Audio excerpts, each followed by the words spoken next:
وصلتنا رسالة شيخنا تقول بمناسبة مونديال قطر كثر السؤال حول سجود اللاعبين بعد التهديف بعد أن يسجلوا أهدافا في المرمى، وهناك يقول السائل من حرم ذلك وبدعهم. شيخنا ما رأيكم أنتم بهذه الظاهرة؟ جميل جدا والله. أولا يعني نحن نفرح ونسعد ونشكر كل الذين نجحوا في هذا المونديال التي يشرف عليها بلد مسلم ويشرف عليها العرب، والأخبار كلها تسر وكلها مفرحة والحمد لله.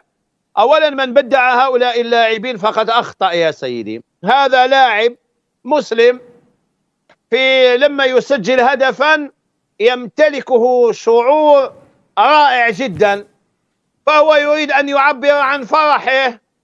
النصراني يعبر بالإشارة إلى الصليب، المسلم بماذا يعبر؟ يعبر عن أقدس شيء عنده وهو أن يسجد لله. لا آية تحرمها، لا حديث يحرمها، لا صحابي يحرم السجود لله. هذا سجود فرح، سجود فرح.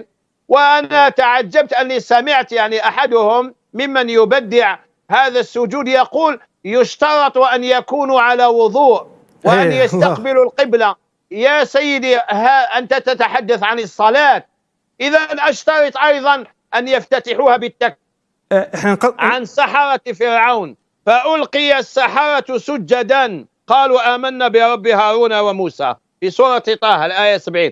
فألقي السحرة سجدا، هل سجدوا وهم على وضوء؟ مستحيل، لأنهم كانوا منذ لحظات كانوا على كفرهم.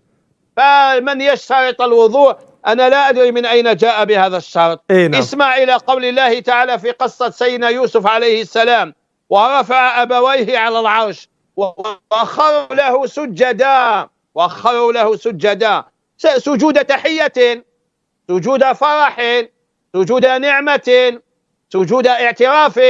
هناك من اللاعبين لما يسجل يشعر بعلو وبرفعة، فيريد أن يحطم ذلك العلو في نفسه وذلك الغرور في نفسه، يحطمه بالسجود لله. جميل هذا المعنى، شيء جميل.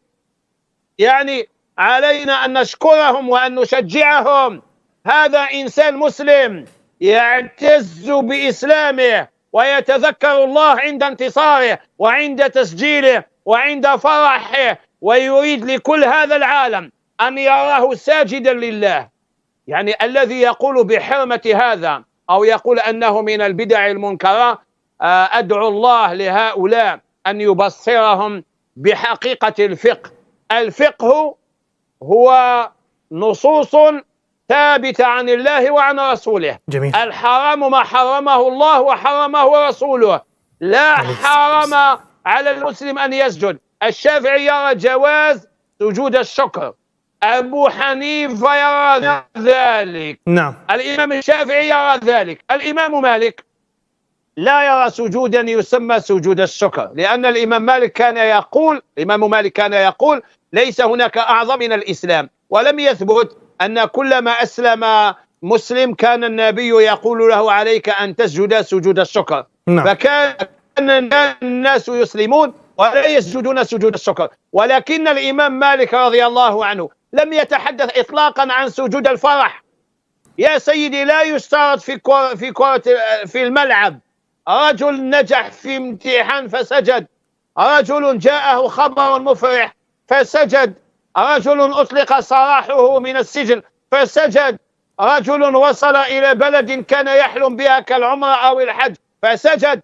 أنا سلمت باسبور رخصة سفر، نعم، تاع الحج، أهداني أحدهم جواز سفر للحج، نعم، فأهديته لرجل فنزل ساجدا شكرا لله على هذه النعمة وذهب إلى الحج. جميل. شيخنا لا أرى، أعوذ بالله أن نقول للاعب يسجد لله في الملعب نقول قد ابتدع بدعة. لا يا سيدي، هو إحدى الفتاوى شيخنا ولا شيء عليه ويعطى بحسب نيته ويؤجر على نيته.